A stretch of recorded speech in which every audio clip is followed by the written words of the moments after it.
Виктория, ты меня насмешила. Ну, как ты, секрет твоей молодости, это то, что ты все время херачишь. Ну, вообще, да, так оно и есть. Так, ну что, мы 100 лет уже с вами не виделись. Ну, наверное, с прошлого года, да, не виделись уже. Потому что то одно, то второе. Я думала, зима, это будет, наоборот, как бы больше отдыха, больше свободного времени.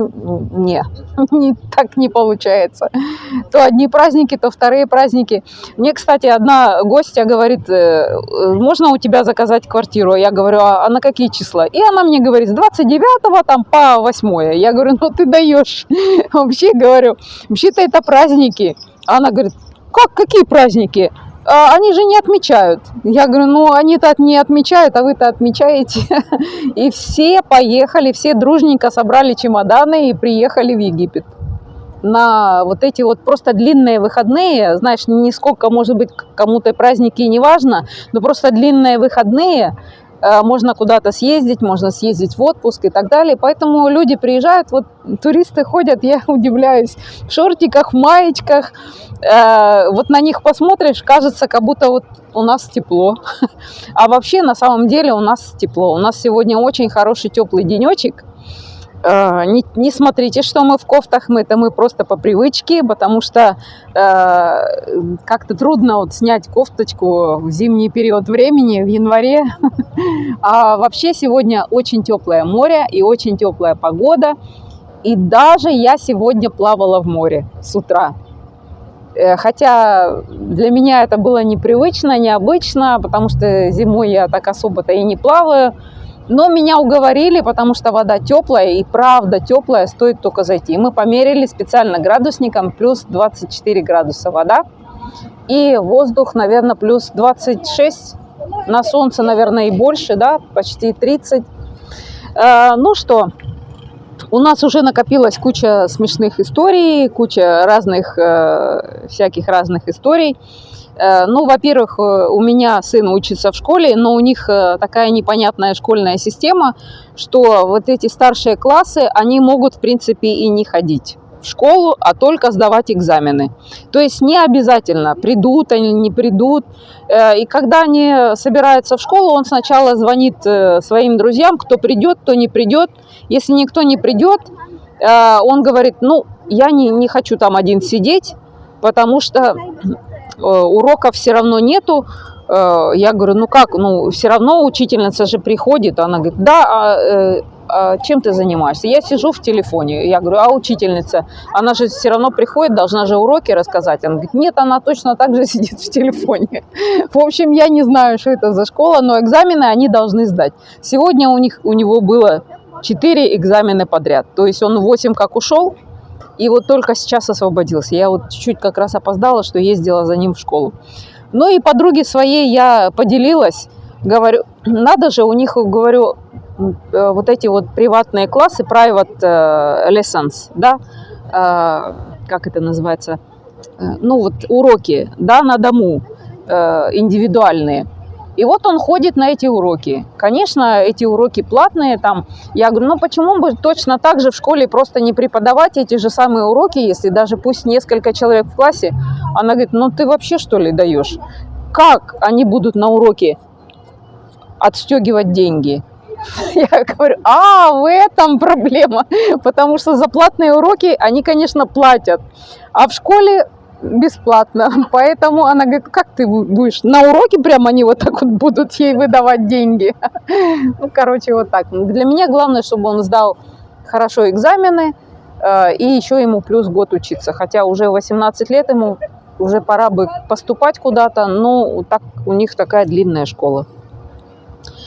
Ну и еще у нас, конечно, были такие смешные случаи. Сейчас расскажу один, как мы с одной подругой вычисляли сантехника.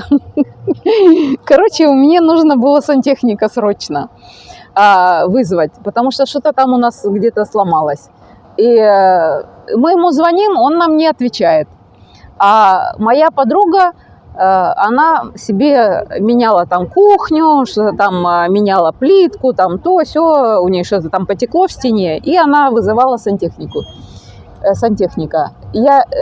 Ну, и она такая очень дружелюбная, такая очень гостеприимная, всегда, будь то электрик, сантехник, она ему постоянно накормит, принесет ему чаю, он что-то устал, она говорит, может, посидишь, может, тебе чай, может, тебе кекс там она сделает. Ну, и, конечно, ему понравилось, и он у нее сидел и пил там чай. Муж мой звонит, он говорит, я в Сакале. Я звоню, он мне вообще не отвечает. Короче, потом я говорю, ну как твоя? Ну, я решила с ней поболтать. Я говорю, как там твоя кухня? Все нормально? Сделали все? Она говорит, да, сделали. Хочешь, я тебе фотку скину? Я говорю, ну давай.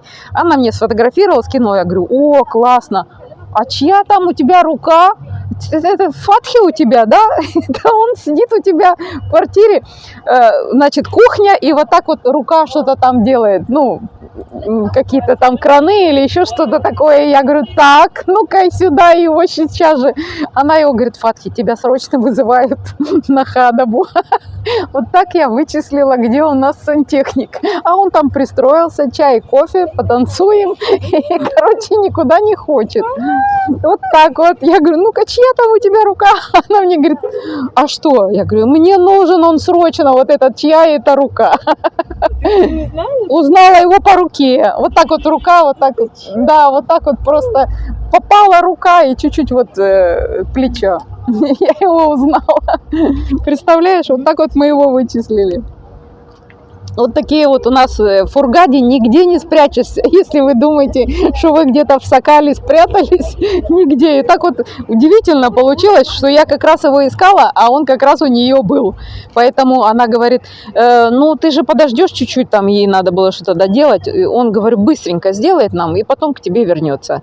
И он быстро к нам прибежал, сделал и побежал опять туда. Ну и вот, потом еще... Такой интересный случай, не случай, а, знаете, есть такие конфетки, кто-то в группе выложил, спрашивает, а что это такое за конфетки? Ну, такие вот жвачки или там конфетки такие. Я говорю, а это самая мелкая разменная монета в Египте. Они говорят, как, что за монета? Я говорю, ну вам на сдачу что дают в супермаркетах? Они говорят, а, да, вот эти конфетки дают. Я говорю, вот, значит, это мелкая монета, потому что если нету у них сдачи, они вам такими конфетками. Одна женщина говорит, ну вот они дождутся у меня. Я вот эти все конфетки соберу и приду покупать за эти конфетки им. Он говорит, у меня уже вот такая горсть, у нас их никто не ест, они, во-первых, не знают, что это. Но это, знаешь, такая жвачка маленькая, типа как желтенькая, да. Это как смола, там типа, некоторые говорят, ой, да она такая полезная, но не все любят жевать вот эти жвачки. Ну и я тоже, я вообще, если у них сдачи нет, и они мне дают какую-нибудь фигню, да, я просто ее отставляю, все, пусть кому-то другому лучше дадут. А вообще лучше, конечно, картой расплачиваться, потому что у них никогда нету сдачи. Да, точно. А еще я рассказывала, как мы вот, помнишь, тогда ездили с тобой на остров Хула-Хула, и там был мальчик, который спрашивал, а почему у вас все стоит $1? Говорит, помнишь, он спрашивал? Вот этот мальчик, с которым твой сын играл. А он говорит, а можно у вас спросить? А мы говорим, ну спроси. Он говорит, а почему у вас в Египте все, прямо все стоит $1? Мы говорим, потому что у вас, если вы расплачиваетесь долларом, что вам могут еще сказать? Если здесь все настолько дешевле доллара, что даже нету такой монеты, чтобы вы заплатили долларом. Конечно, вам говорят $1. А я говорю, а так вообще... чипсы стоят 5 фунтов, это стоит там 10 фунтов, это стоит 15 фунтов. Что? Это все так дешево стоит? Я говорю, ну конечно. Поэтому не надо расплачиваться долларами. Вы сами им показываете все свои доллары. А что вам скажут? Конечно, это доллар, это тоже доллар. Хотя это все вместе, наверное, и стоит доллар. Просто если бы они все вместе купили, может быть так. А так по одному они покупают. Это доллар. Вот так и получается. А, еще один случай интересный. Вот очень многие люди, когда заказывают трансфер, Я всех встречаю. Я встречаю своих гостей, стараюсь встретить в аэропорту. Если они сами добираются, если они сами знают, или у них есть друзья и знакомые, я не против совершенно, что друг от друга они встречают и привозят, при условии, если они знают, куда привезти. Но иногда вот так вот люди паникуют. Допустим, вот человек вышел раньше из аэропорта. Есть несколько способов, чтобы дозвониться. Можно любого попросить прохожего, местного, сказать, можешь позвонить по этому телефону? Ну, потому что у многих нет связи. Да, у многих нет связи, и ничего в этом тоже страшного нет. Очень многие идут навстречу, звонят по своему телефону. Ко мне часто вот кто-то звонит, я знаю, что я жду гостей. Если кто-то чужой номер звонит, я всегда отвечаю. И он говорит, вот тут ваши гости тут приехали, они стоят там-то, там-то. И все. Я сразу приезжаю, говорю, пусть подождут минут 5, и я уже еду. И я сразу приезжаю. Ну вот одна наша девушка, которая приехала, она решила, что я за ней не приехала, хотя вышла раньше. И решила взять такси и поехать самой. Видимо, какие-то таксисты ее уговорили, поехали. Но я-то все равно приехала. Даже если она уехала, я-то все равно приехала. Но если я приехала и человека нету, а там стоять нельзя, мне нужно выезжать, делать круг, постоять там чуть-чуть, минут 10 и опять заехать. Вот так я сделала 3 круга. И потом я ей стала писать, вы где, куда вы пропали, я не знаю, уже все люди вышли, уже все уехали, я кружу, вот так вот я потеряла примерно час времени своего, потому что вот так вот я кружила, я не могла не встретить человека. А она говорит, ой, а я уже уехала, я тут на Шератоне. Ну, во-первых, нам не надо было на Шератон, нам нужно было в Каусер, а это ближе к аэропорту, чем ехать на Шератон. А я говорю, а где на Шератоне? Я сижу в офисе Vodafone. Это было поздно вечером, ну не знаю, 11, наверное. Я говорю, хорошо, тогда ждите меня возле Абу-Ашера, потому что до офиса Vodafone я не могу ни парковаться, нигде не встать. Она говорит, а где это? Ну, прислала ей фотографию. В общем, я приехала из аэропорта после того, как въезд, кстати, тоже не бесплатный. Приехала, забрала ее там на Шератоне, наконец-то я ее встретила. Опять же, не могу из машины выйти. Стоянка запрещена, сигналю. Она смотрит куда-то там до звезды. Я уже пишу, я перед вами, садитесь в машину. Ну и, наконец-то, спустя 1,5 часа я ее нашла в городе. Отвезла ее туда-назад. Вот, поэтому вот такие бывают иногда смешные случаи, что если я с кем-то договорилась, я всегда обязательно приеду. Даже если вы уехали, я все равно буду там стоять и ждать. Мы просто потеряем кучу времени и денег. Вот. Так, что еще рассказать? Ну, все, наверное, да? Да.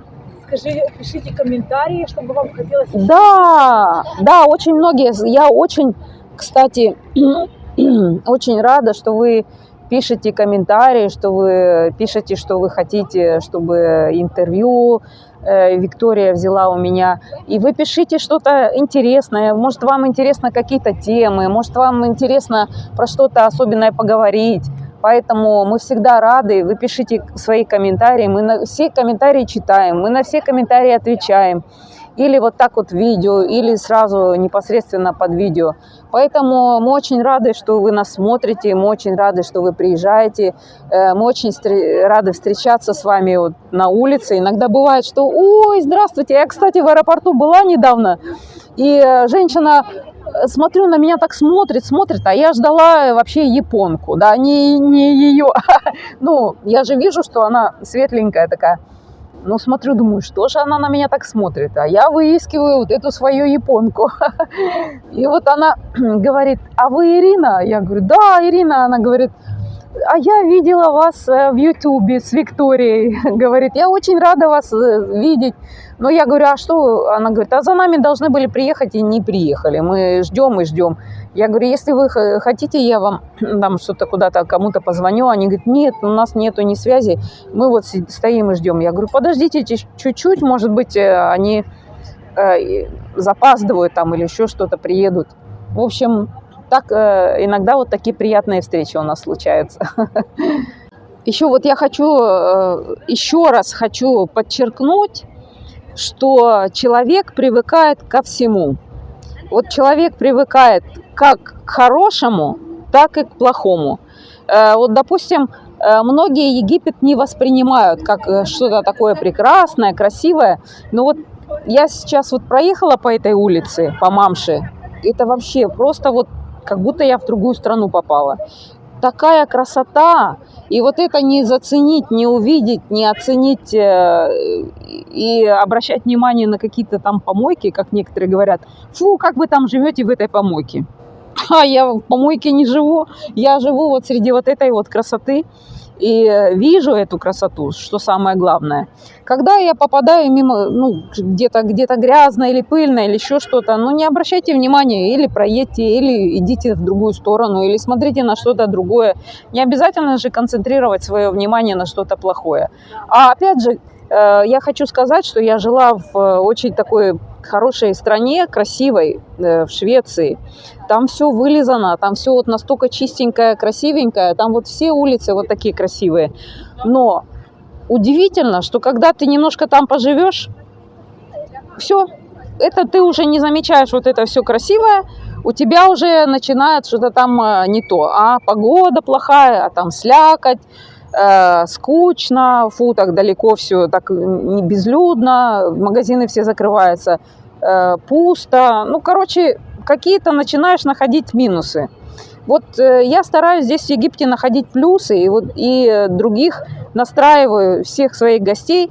Даже когда я везу уже гостей из аэропорта, я им говорю, что, пожалуйста, обращайте внимание на плюсы. Это вы себе поднимете настроение, потому что если вы будете сознательно себе подавлять настроение, вы это сделаете. Но когда вы себя настраиваете на хороший лад, на позитивный лад, это же тоже искусство какое-то, что нужно над этим работать, чтобы у тебя был позитивный склад ума, а не негативный склад ума. Негатива полно и так везде, и вы еще выискиваете здесь где-то и что-то, ну, обратите все в шутку или посмотрите на что-то другое. Но есть же возможность переключаться на что-то хорошее, правильно? Всегда и везде вы найдете. Вот сегодня просто шикарный день. У меня вот просто был недавно писатель один, заселился. Он приехал, он пишет книгу. И решил вот как-то в тепле посидеть, что настроиться на что-то другое, на другой лад. Но ровно 2 дня я ему сказала, он говорит, ой, что-то мне то некомфортно, то все, то шумно. Я говорю, вам 2 дня, просто вот 2 дня, чтобы привыкнуть к новым реалиям. И вы поймите, что вы сейчас не в своей стране, вы сейчас совсем в другой стране.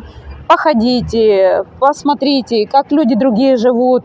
Может, ваша книжка сейчас немножко встанет на пару-тройку дней. Вот не поверишь, не поверите, встретила я его через месяц. Он живет 3 месяца, уже вот 3-й месяц был. Встретила я его через месяц. Вообще совершенно другой человек. Приехал какой-то весь унылый, и это улыбка до ушей. Он такой счастливый, такой очень. И как мне стал рассказывать наперебой, ой, мы пошли туда, мы пошли сюда, мы встретили вот этих людей, а там вот этот человек постоянно сидит, а там вот эта девочка постоянно, она такая счастливая, радостная, мы постоянно ей угощаем, она так радуется маленькой конфетке. И, ну, вот просто они выбрали какой-то пляж, то там котята, тут собачки. Короче, я говорю, ну вам вообще нравится Египет, вот в целом? Что у вас с шумом? Какие теперь у вас взаимоотношения с этим шумом? Он говорит, к шуму мы привыкли, мы уже поняли, что здесь все так, что здесь никуда не скроешься. И пару ночей как-то им было трудно спать, потому что здесь ночная жизнь. Я говорю, так это плюс, что ночная жизнь – это плюс. Вы можете вечером в 11 утра вечера, то есть пойти, и все магазины открыты. Вы можете это купить, вы можете обувь купить. Я не помню, я рассказывала, как одна девушка приехала, и ей позвонил муж из Украины и говорит ей, почему у тебя так шумно? Что ты, где ты вообще находишься? Она говорит, а мы обувь выбираем. Говорит, какая обувь? Почти 12 ночи, 11:30 ночи. Она говорит, ну что, вот магазины открыты все. Он не поверил ей, что она правда ходит и выбирает обувь в 12 часов ночи. Ну, может, там в 11. Если вы проголодались, если вдруг вы захотели кушать ночью или вечером, вы можете не ждать утра или там не ждать, когда откроются магазины. Вы можете позвонить в службу доставки, Талабат, там еще какие-то есть 8 orders, и вам привезут все, что вы хотите. И из Макдональдса, из KFC, и разные местные блюда, и суп, и рыбу, и все, что хотите. Поэтому здесь вот насчет этого очень все просто. Единственное, что вам придется еще, придется вам изощриться и рассказать ваш адрес, где вы находитесь. Потому что у меня иногда гости приезжают и говорят, что указать в адресе для службы доставки? Я говорю, это, конечно, вам надо сказать так-то, так-то и так-то. Но здесь адресов как таковых нет. Есть, конечно, адреса, но они есть на бумаге. То есть, если вы купили квартиру, конечно, там написан адрес, там написана улица и номер дома, но номеров домов нету. Почти нигде не написаны, поэтому вам нужно сказать: я живу в конце улицы Метро, налево возле супермаркета такого-то, напротив аптеки такой-то. И если вы вот это скажете, вас, конечно, найдут, потому что они уже привыкли к такому и знают, где что, какие магазины находятся. Ну, конечно, если вы этих не знаете, позывных, то если вы просто скажете адрес, не факт, что вам это привезут. Потом еще супермаркеты, иногда названия супермаркетов одинаковые. Допустим, я говорю, вот дом находится напротив Киро-маркет. А Киро-маркетов несколько. А они говорят, возле какого Киро-маркет? Ну, мне нужно сказать, возле такого, вот там-то, напротив отеля такого-то. Ну, и тогда уже люди начинают искать. К этому привыкаешь, как ни странно, тоже. Казалось бы, некоторые говорят, а как же посылки отправлять? А посылки никак не отправлять. Идете на почту и забираете свои посылки. Ну, хотя Amazon доставляет без проблем. Когда вы говорите им, потом у них очень хорошая память. Они очень хорошо. 2 раза вам привезут, они уже будут знать, кто вы, где вы, как зовут вашего мужа, где можно оставить эту посылку в случае, если вы не дома, или в соседнем супермаркете, или в соседней прачечной. Ну, короче, проблем с этим нету. У них, и они очень дружелюбные. Знаете, когда Amazon мне привозит какую-то посылку, то останавливается на другой стороне, и чтобы я не переходила улицу, он говорит, оставайтесь там, мадам, сам перенесет тебе, если тяжелое, там он поможет донести, поэтому здесь как бы с этим проблем нет. И мы к этому уже привыкли, и все привыкли, поэтому они говорят, а вы где вы? Потому что у меня еще разные квартиры, и я еще иногда что-то заказываю, если тяжелое, то на другой адрес. И они мне уточняют, а на какой адрес. Я говорю, ну вот на этот адрес привезти. Так что вот так. А еще и недавно было такое смешное. Они же здесь не отмечают ни праздники, ни дни рождения. Они вот отмечают только Рамадан и свои вот эти вот мусульманские праздники. И у нас так получилось, что папа, я говорю, Магди, а ты не знаешь, когда у твоего папы день рождения? Он говорит, не, я не знаю. Я говорю, такой ты интересный. Говорю, даже не знаешь, когда у твоего папы день рождения. Он говорит, а ты-то знаешь? Я говорю, я забыла, поэтому тебя спрашиваю. Ну, просто... он говорит, ты хотела, чтобы я свое-то еле-еле знаю. Говорит, вот поэтому они как-то я тоже особо не отмечаю. Ну вот и я рассказывала, что ехала я с 31 на 1, у меня работа, да, потому что люди приезжали, у меня люди приезжали, последние приехали 1 числа, 12:30 ночи. Вот так. Я бы и не выбралась из дома, если бы они не приехали. Я посмотрела, что творится на улицах. Это просто вообще, это просто вот такое столпотворение. Куча народу, все вышли, пускают салюты. Вся Шератон, улица Шератон была забита людьми. Гуляли, ходили, не только иностранцы. Но, во-первых, много очень приехало сюда на отдых. И даже из Каира приехали, говорят, у нас там холодно. Но в Каире, правда, намного холоднее, чем в Хургаде. Хургада, я не знаю почему, наверное, из-за моря так тепло. Или просто это она южнее. Ну, в общем, очень теплая стояла погода. И сейчас стоит, кстати, теплая. Вообще обычно мы такие вот уже курточки одеваем, а сейчас вот таких кофточек вполне достаточно.